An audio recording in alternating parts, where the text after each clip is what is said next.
오늘 여야 지도부가 일제히 산불 현장을 찾아 현장 점검에 나섭니다. 산불 피해 지원 확대를 한 목소리로 약속하기도 했는데 피해 복구를 위한 추경 편성 문제를 두곤 또 한 번 충돌을 예고하고 있습니다. 국회 연결해서 들어보겠습니다. 박정현 기자.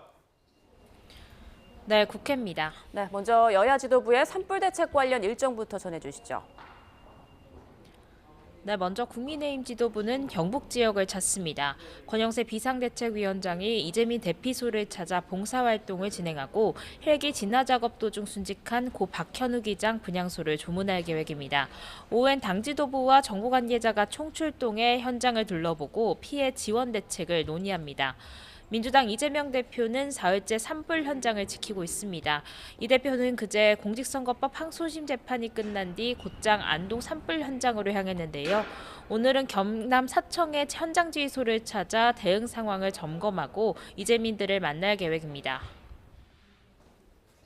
네, 정치권에선 산불 피해 지원 논의도 본격화되고 있는데 추경 문제가 쟁점으로 떠올랐다고요?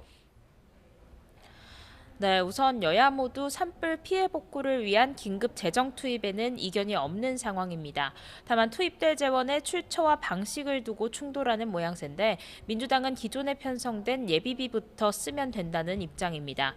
이재명 대표는 아침 회의에서 산불 대책에 현재 사용 가능한 예비비만 4조 8천억 원 규모라며 이 중 한 푼도 쓰지 않은 것처럼 마치 예산이 없어 대응책을 내놓지 못하는 듯 거짓말을 하고 있다고 여당을 정조준했습니다. 산불 피해로 망연자실한 이재민들 앞에서조차 정쟁을 시도한다며 날을 세우기도 했는데요. 민주당 지도부 핵심 관계자도 통화해서 재난예비비를 삭감한 건 지출도 다 못할 만큼 터무니없는 금액을 잡아놨기 때문이라며 여당이 예비비를 마치 쌈짓돈처럼 여기고 있다고 꼬집었습니다. 추경 역시 여당이 의지가 있다면 구체적인 안을 들고 와 협상하면 될 문제라고 지적했습니다. 반면 여당은 민주당이 지난해 예산심사 과정에서 재난대응 예비비를 대폭 삭감한 걸 고리로 책임론을 띄우고 있습니다. 여당은 추경을 통해 예비비를 복구해야 한다는 입장을 유지하고 있는데요. 산불 대책에 사용 가능한 예비비가 4조 8천억 원 규모로 이미 충분하다는 민주당 주장에 대해서도 김상훈 정책위 의장이 입장문을 내고 조목조목 따졌습니다. 민주당의 일방적 감액으로 예비비가 애초 2조 4천억 원만 편성됐고 이 가운데 국가안보나 치안 등 용도에 사용하는 일반 예비비를 제외하면 재난 재해 등에 사용할 수 있는 목적 예비비는 1조 6천억 원에 불과하다는 겁니다. 이마저도 1조 2천억 원은 민주당이 고교 무상교육 등에 사용하기로 했고 부처별 재난재해비도 이미 사용한 걸 제외하면 실제 집행 가능한 예산은 총 6천억 원 규모라고 반박했습니다. 네, 그리고 윤 대통령 탄핵 심판을 두고 여야 신경전도 계속되고 있죠. 네, 우선 여당은 산불 상황에 집중하며 지도부 차원에선 헌재를 향한 메시지는 자제하고 있습니다. 다만 내부적으로는 헌재 판단이 지연되는 데에 기각을 전망하는 기대감도 높아지는 분위기입니다. 아직 탄핵 인용에 필요한 6표를 모으지 못한 게 아니냐는 의심인데요. 헌법재판관들 사이 대치가 이어지며 의견을 수렴하는 판결 절차에도 돌입하지 못한 게 아니냐는 겁니다.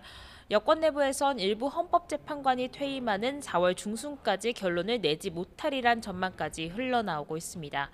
민주당은 거듭 헌법재판소를 향해 압박 수위를 높이고 있습니다.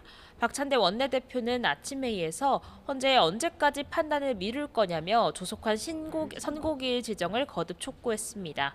동시에 한덕수 대통령 권한대행을 향해선 헌정 파탄 위기와 산불 대책 등 산적한 국정관의 현안들을 논의하자며 회동을 제안했습니다.